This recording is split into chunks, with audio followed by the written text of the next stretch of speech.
Mga padi, saan niya ba makikita ang magagandang sound effect na ginagamit ng mga sikat na vlogger or content creator? Tara, samahan niyo ako, panoorin niyo hanggang sa dulo. Punta lang tayo sa ating Chrome. Ayan.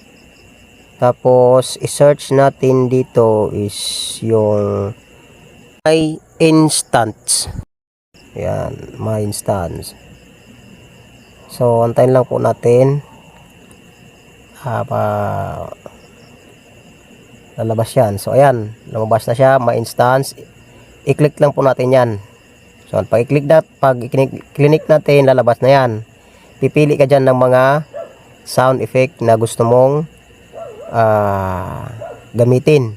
Scroll down nyo lang po pababa, marami po yan sa baba. Slide nyo lang pababa. So kung gusto mo naman mag-search, may search sa taas, try natin haha.